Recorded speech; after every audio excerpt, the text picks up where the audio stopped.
Okay, let's do this. All right, let's get going. So I understand you guys started your tour last night, right? Yeah. In Oregon? Yeah, So how did that first show go? it was great. It felt really good because we played like the smallest club ever. Oh, that's awesome. Obviously, it was packed to the gills, and it was really sweaty and vital and exciting, and it felt really cool, even if it was just partially an illusion, because it was, Yeah. Just slightly larger than a walk-in closet. Always the fun shows. Like my dorm. May I read you a review? Sure. Sure, yeah. Oh my gosh, there's photos here. There's photos? Um, Wow. Who took the photos? okay, you ready? Sure. It's not long. It's not long. Sure. I couldn't have said it better myself. The tiny club was packed. By the end, the walls were sweating profusely. Violet came on stage announcing she had her BlackBerry and invited us to text them. She broke a little humor. She was looking hot. That Charles is a lucky guy. They played about an hour, all GD songs, except for the Cure cover. While there seemed to be a few technical issues on stage, the GD songs really came to life, in particular the long song in Irmisind, for me anyway.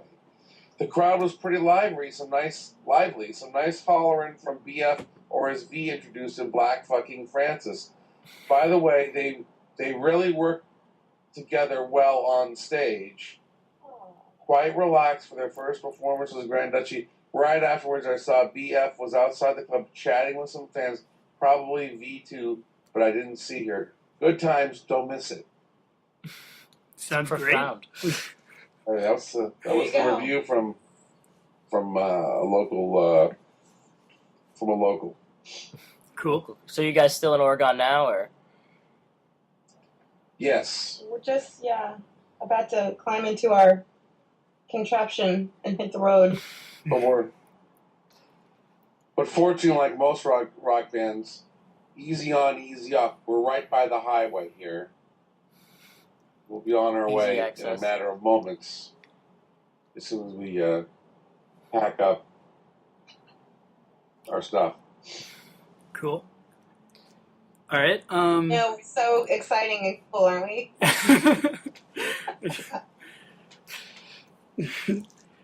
All right, Frank, I wanted to ask you a little bit about your experience as a producer, specifically with the Art Brut album just recently coming out and being very well received, and now with this new album. Do you have any plans of producing outside of your own material in the future? Only if they're like Art Brut, prepared to stay here at the same motel by the highway, which is where we've been the last 4 nights. There's some.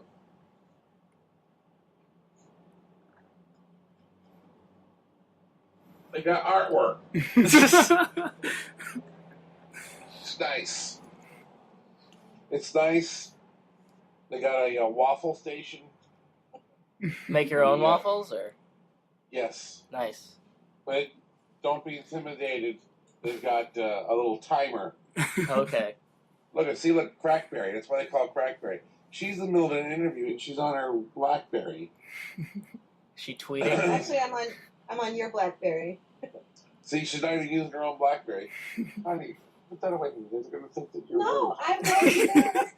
They were asking you a question. I know, but They didn't ask me if I was going to be pay attention to my answer. It might be a setup for what you're going to say. Actually, it is. The next one is for Violet as well. I'm all ears. I understand that both of you and Jason Carter produced the new album, and I wanted to know how the dynamic was between all of you. I'm sorry, I didn't really answer the question, did I? I would love to produce bands. Yes, thank you. Well, comfort in, and sweets. So, Should okay. What was the dynamic between us and Jason? yes. Pretty much, I just bossed everybody around. Would that about sum it up? She has some strong leadership tendencies. Always important. So was this the first album, Violet, that you had any say in production for? No, not if you count the record I made. Ever since she met me, she has lots of opinions about whatever it is I'm working on. This isn't the first project. Well, here's the deal. Okay, here's the deal. One, I'm an only child.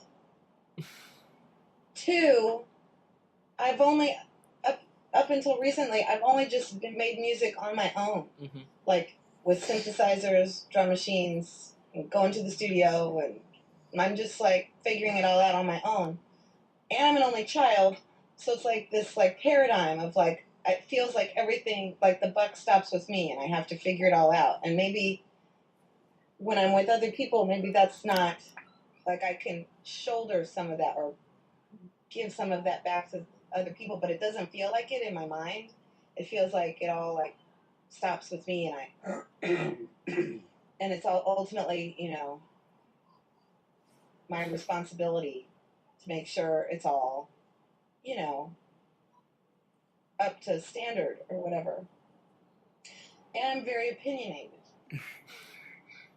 So I don't know what to say about that, but I did listen to you. I mean, there were times when you were just like, no, that's all well and good, honey, but it's got to be, really needs to be this way. And I would say, okay, touche. So that's what I think you get ultimately on the record is you get this mixture of the raw and the polished. I like things a little more polished. He likes things a little more punk and raw.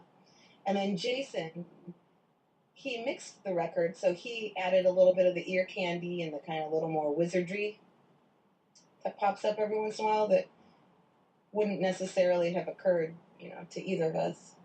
Well, I wouldn't say that. I don't think he was probably taking his cues from you, really, to be honest. That's true.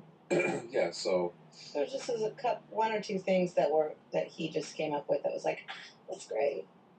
I don't remember what they are. But yeah, it's because, something he did. It's because I did want a little bit more of that ear candy happening. Yeah. it's very finicky, so which is good. So that's good. I haven't been finicky for a long time, so it's been good for me. It definitely comes across. All right. The production values, just a little more of the production values, Yeah. You actually mentioned working on solo stuff, Violet, and I wanted to learn more about it because I haven't been able to find much about it. No, you wouldn't. You wouldn't. I made a record. The project was called Dunmore, and the album was by the same title, Dunmore. And I made it right before I met him, and I did get it. It got like artwork designed and printed up and everything, but then I didn't do anything with it because we started working on this Grand Duchy thing, and it sort of became this new, I was just like, oh, well, that's so like yesterday. This is the sound of today, and it no longer interested me. But I think, someday it will be like an out of the vault, Like I remember when I was little and Madonna had all these big hits and she had released 2 or 3 records. And then suddenly this song called Sidewalk Chalk was on the radio and it came out. Remember? Do you remember this? And it was like from like way before she became famous and she was dating like